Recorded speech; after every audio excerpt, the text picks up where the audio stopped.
युद्ध इतिहास में कुछ हथियारों ने अपने प्रतिद्वंद्वियों में भय डाला, वैसे ही द्वितीय विश्व युद्ध में जर्मन सेना का टाइगर टैंक ने डाला। जब यह 1942 में उत्तरी अमेरिका और सोवियत संघ के युद्ध क्षेत्रों पर उभरा तो यह तुरंत एक बेहतर आर्मर युद्ध वाहन साबित हुआ। अनुभवहीन क्रू के हाथों में भी टाइगर एक दुर्दांत हथियार था, लेकिन जब कुशल टैंक चालकों द्वारा संचालित किया गया तो यह कई बार अरोग्य था।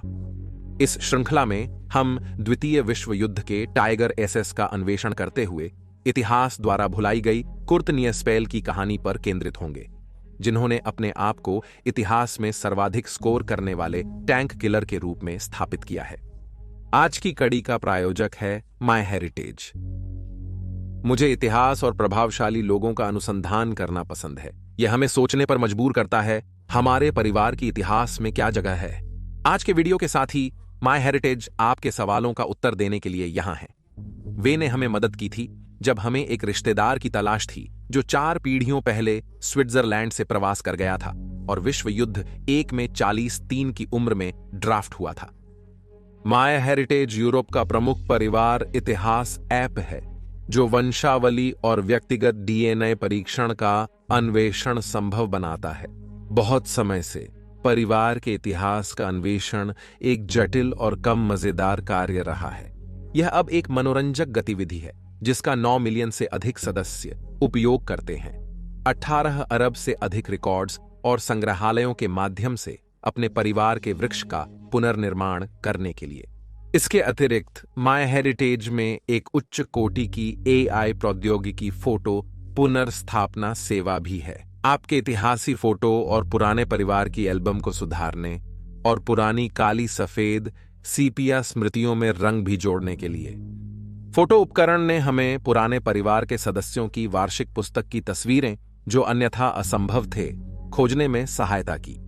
हमें स्मार्ट मैचेस सुविधा का इस्तेमाल पसंद है, जो समय बचाती है और हमें अपने परिवार की जानकारी के साथ अन्य वंशज के वृक्ष खोजने में मदद करती है। आपको संग्रहालय प्रबंधन के लिए पेशेवर होने की जरूरत नहीं है। इंटरफेस इतना सरल है कि सफल परिवार वृक्ष बनाने के लिए आपकी जरूरतों की सभी चीजें पहले से ही उपलब्ध हैं। नीचे दिए गए लिंक से माय हेरिटेज के अविश्वसनीय जासूसी उपकरणों का 14 दिवसीय मुफ्त परीक्षण करें। यदि आप अपनी सदस्यता जारी रखते हैं तो आपको 50% छूट मिलेगी। आपके पास यह क्षमता है कि आप कहां और किस से आए हैं इस रहस्य को समझने का। माय हेरिटेज के साथ यह उत्तम और आनंददायक है। विश्व युद्धों में आपका स्वागत है।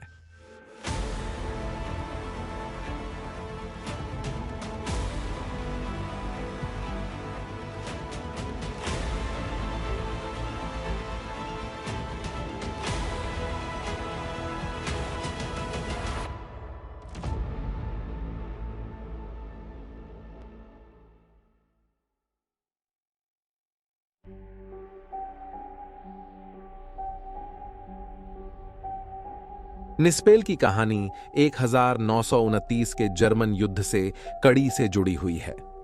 जर्मन मूल के कुर्ट निस्पेल का जन्म 20 सितंबर 1921 को सैलिसफील्ड नामक छोटे गांव में हुआ था, जो भूमि महायुद्ध के बाद नए राज्य चेकोस्लोवाकिया द्वारा समाहित कर ली गई थी।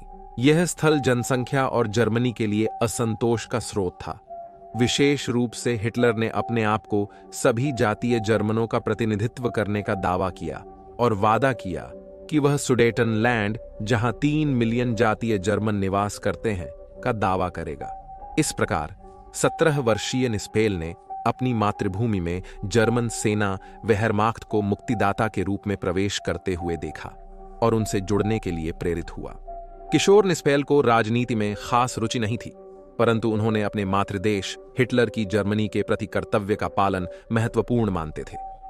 उन्होंने शुरुआत में कार फैक्ट्री में अप्रेंटिसशिप करके बुनियादी इंजीनियरिंग की शिक्षा ली, जब हिटलर की सेनाएं पोलैंड और पश्चिमी यूरोप में मार्च कर रही थीं। निस्पेल को अपने समुदाय में जिद्दी, कठोर और लड़कियों के साथ करिश्मई चरित्र के रूप में जाना जाता था, जबकि वह अक्सर अधिकारियों से टकराते थे। 1940 में अप्रेंटिसशिप पूरी करने और युद्ध का अंत नहीं देखने पर निस्पेल ने अपने दिल की सुनकर वेहरमाख्त में शामिल हो गए।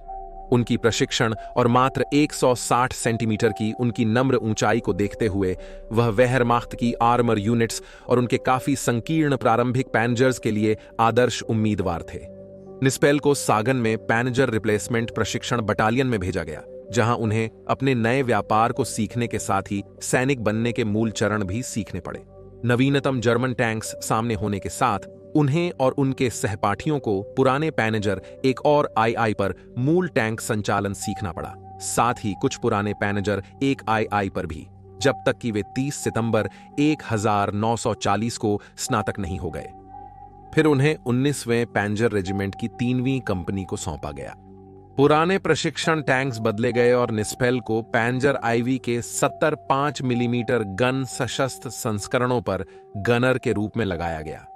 अपनी गनरी कौशल के साथ वे अधिकारियों पर जल्दी प्रभाव डाले, परंतु अपेक्षाकृत हरे रहते हुए उन्हें अपनी क्रू के लिए महत्वपूर्ण परंतु अवैभवपूर्ण लॉडर की भूमिका में खुद को देखा। निस्पेल और साथी जल्दी ही दक्षिणी यूरोप में पुनर्स्थापित होने बाल्कन अभियान में भाग लेने का पता चला। हालांकि निराशाजनक उन्होंने लड़ाई देखने का अवसर छोड़ दिया, लेकिन खबर आई कि उन्होंने जल्द ही सोवियत संघ पर पूर्व की ओर हमला करने की योजना बनाई है।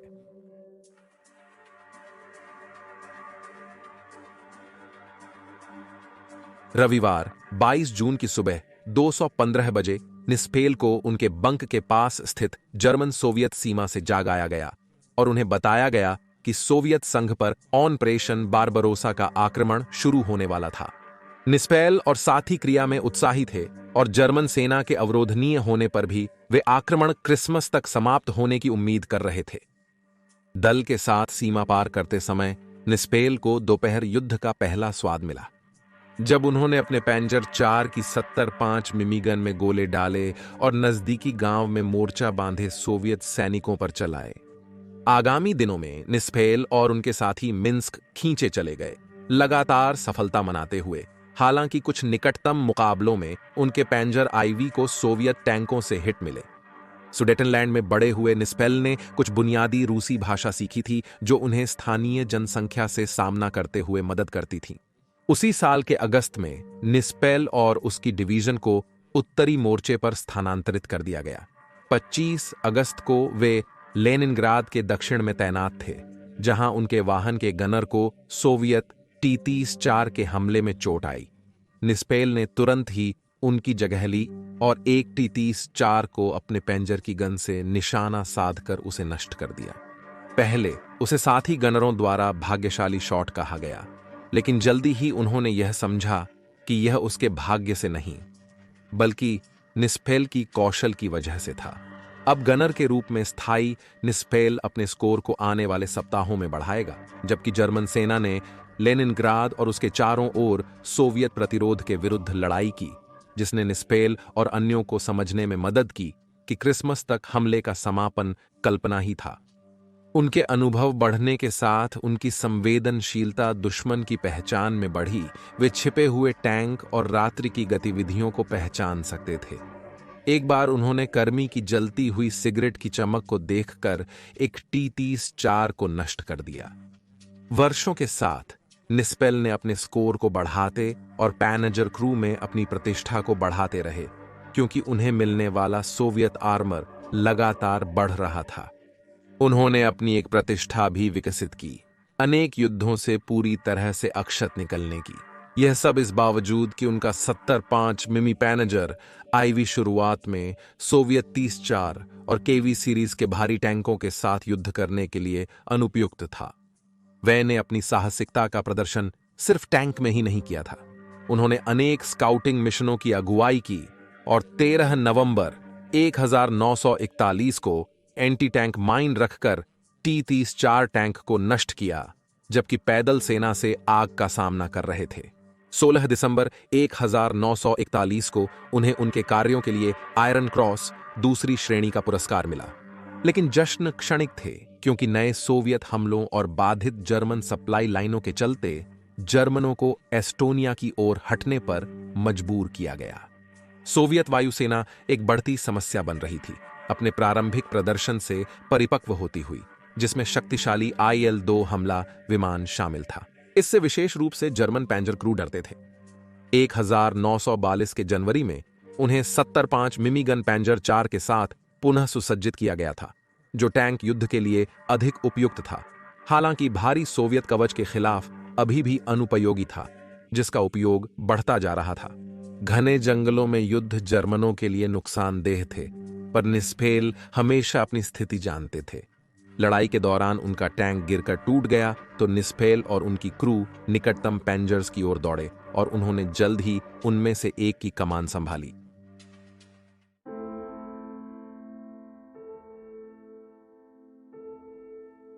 निस्फेल ने एक विश्वसनीय ऐस के रूप में खुद को साबित किया और उनके साथियों द्वारा सम्मानित थे।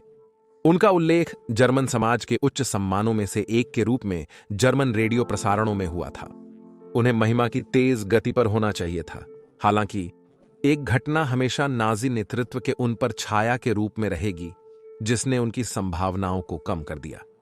थोड़े विश्राम और सुधारित पैंजर चार्स के साथ पुनः सज्जित होने के बाद निस्फेल और कमांडर अल्फ्रेड रूबेल 1942 के मध्य में पूर्वी मोर्चे पर वापस लौट रहे थे। क्राकोव, पोलैंड के बाहर उन्होंने देखा कि एक शिविर का कैदी एक गार्ड द्वारा पीटा जा रहा है। निस्फेल ने गार्ड को रोकने का अनुरोध किया और जब वह मना कर दिया तो उन्होंने पिस्तौल निकाल ली। गार्ड ने निस्फेल पर हथियार तानने का प्रयास किया, परंतु पैंजर गनर ने उसे उसके हाथों से निकाल दिया और उसे मारा। उसके साथियों ने इसे निस्फेल की सम्मान का प्रदर्शन माना, लेकिन उसके अधिकारी ऐसा नहीं मानते थे। कुछ दिनों पश्चात सैन्य पुलिस ने निस्फेल को गिरफ्तार करने का प्रयास किया, पर इकाई के सदस्यों ने विरोध करते हुए कहा कि पूरी डिवीजन को गिरफ्तार करना होगा। यह केवल निस्फेल की शक्तियों के साथ और खासकर जर्मन सशस्त्र बलों के कट्टर सदस्यों के साथ बिगड़ने की शुरुआत थी। एक बार उन्होंने सोते हुए वाफन एसएस पुरुषों से कॉफी और कोग्नैक चुराई और इकाई में बांट दिया। 1942 के अंत में स्टालिनग्राद की लड़ाई की जानकारी निस्फेल तक पहुंची, जिन्हें आशा थी कि वे घेरी हुई छावें सेना की सहायता करने के लिए तैनात होंगे। उन्हें बताया गया कि वे अपनी शक्ति त्यागेंगे और फिर से उपकरण लाने के लिए जर्मनी लौट रहे हैं, इस बार नए आश्चर्य टैंक टाइगर के साथ। 88 मिमी के बड़े गन वाले इस नए टैंक की प्रशिक्षण लेते समय निस्फेल ने पाया कि यह उनकी उम्मीदों से ज्यादा अच्छा है और वे इसे सोवियतों पर छोड़ने के लिए तत्पर थे। कॉकेसस के आक्रमण और स्टालिनग्राद के युद्ध के शुरुआत के साथ जर्मन सेना धीरे धीरे वापसी पर थी। जब निस्फेल 1923 के मध्य में टाइगर के साथ पहुंचे, टाइगर का उनके लिए समय पर आना संभव नहीं था। उन्होंने अपने कवच और आग की शक्ति से सोवियत की प्रगति को जर्मन मुख्य बल के वापसी के लिए रोका। निस्फेल ने कहा था, सैनिक को सबसे अंतिम चाहत एक निष्पक्ष युद्ध होती है और उस समय कुछ भी टाइगर की ताकत को चुनौती नहीं दे सकती थी। हालांकि नए सहयोगी टैंक आ रहे थे। निस्फेल ने पूर्वी मोर्चा पर उत्कृष्टता दिखाई, जहां उन्होंने केवल कुर्स्क बल्ज के चारों ओर 27 सोवियत टैंकों को बाहर कर दिया। जब वे वाफन एसएस अधिकारी के आदेश का पालन करने से मना किया कि एक सोवियत टैंक, जिसमें कई नागरिक थे, को आग से नष्ट किया जाए, तो उन्हें जर्मन नेतृत्व का क्रोध सहना पड़ा। उनकी कौशल और साथियों का सम्मान ही उन्हें वास्तविक दंड से बचा सका। उनकी प्रमुख उपलब्धि थी कि उन्होंने लगभग 2 मील दूर एक T-34 को बाहर कर दिया, जो एक प्रभावशाली उपलब्धि थी। फिर भी जहां अधिकांश पुरुष अपने कमांडिंग अधिकारियों के साथ लोकप्रिय होने के बाद अपने सिर नीचे रखने का प्रयास कर सकते थे, निस्फेल अवहेलना का आनंद लेते थे। वह अपने बाल और बकरी दाढ़ी बढ़ने देते थे और टैटू भी बनवाते थे, जो कड़ी जर्मन सेना के नियमों के विरुद्ध थे। फिर भी उनके साथी टैंकर्स की विनती के बावजूद वे अपनी अदा से समझौता नहीं करते थे। लेकिन निस्फेल अपना ही आदमी था, अपना ही सैनिक। अतः उसे जर्मन प्रचार के अनुपयुक्त विषय के रूप में देखा गया, क्योंकि उसकी छवि पहले से ही स्थिर जर्मन नायक के आदर्श से मेल नहीं खाती थी। इस प्रकार 1954 की शुरुआत में कम सक्षम टैंक क्रू जर्मन सिनेमा पर प्रदर्शित हो रहे थे। निस्फेल की जगह यूक्रेन की कीचड़ और मलबा के माध्यम से 100 किलोमीटर पार कर रहे थे।